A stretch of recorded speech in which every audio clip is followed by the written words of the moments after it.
What's up, fellow struggle bus riders? This is Teal with tealyielding.com. I'm coming at you today with tip number 3 in this series, stepping off the struggle bus. How to get off the struggle bus, okay? We talked about tip number 1, fill your cup first.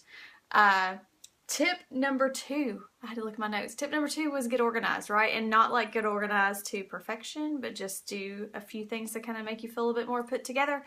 So today we're talking about a different kind of bus. We're talking about getting on the energy bus instead of the struggle bus. So to get active, because if you are active, you're going to have more energy.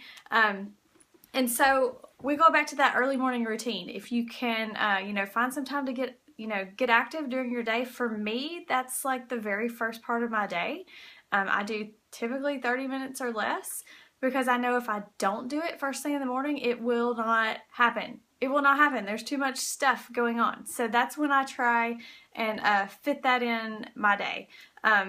So figure out when you can fit it into your day. And I know you feel like, man, I'm already so tired, like it's going to take all this extra energy to get active, but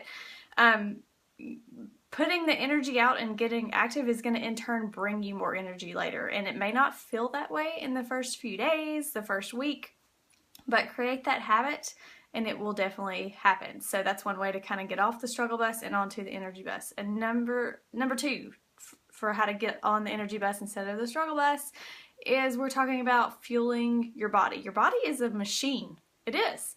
It's a machine. It has all these amazing working parts, but just like we would put gas in our car, we have to put fuel in our body. And if we put the cheap fuel in our body, then our body is going to respond. It's not going to last as long. Imagine if you put the cheap oil in your car.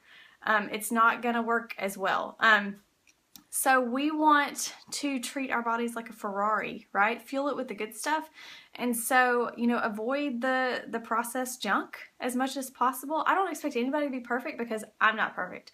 I still have things that I struggle with. But eating as clean as possible most of the time allows me to kind of splurge a little bit every now and then, and it's not as big of a deal.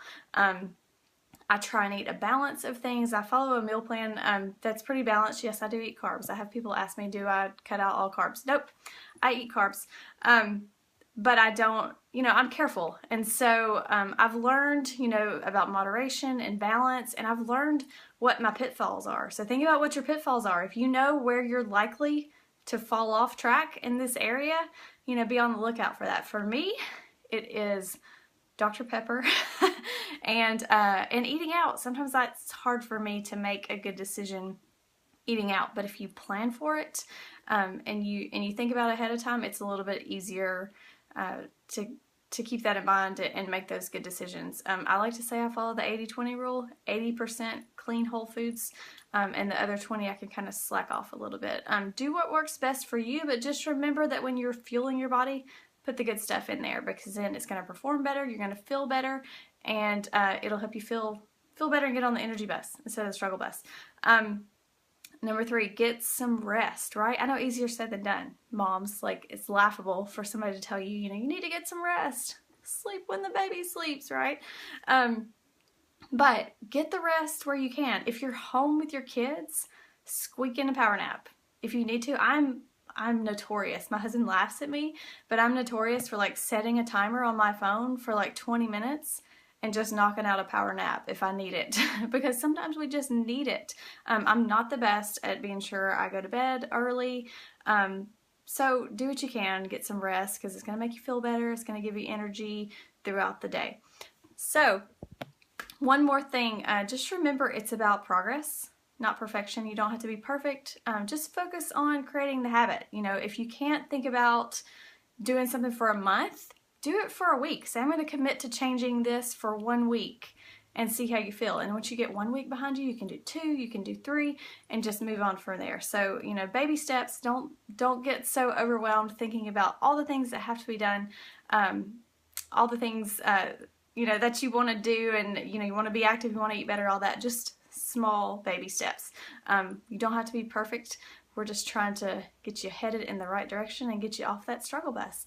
So that's all I have for you guys today. I'm having so much fun with this. Thank you so much for all the positive feedback. I love it. If you got something else that you got a question about or something, post it in the comments. But I hope you guys have a great day.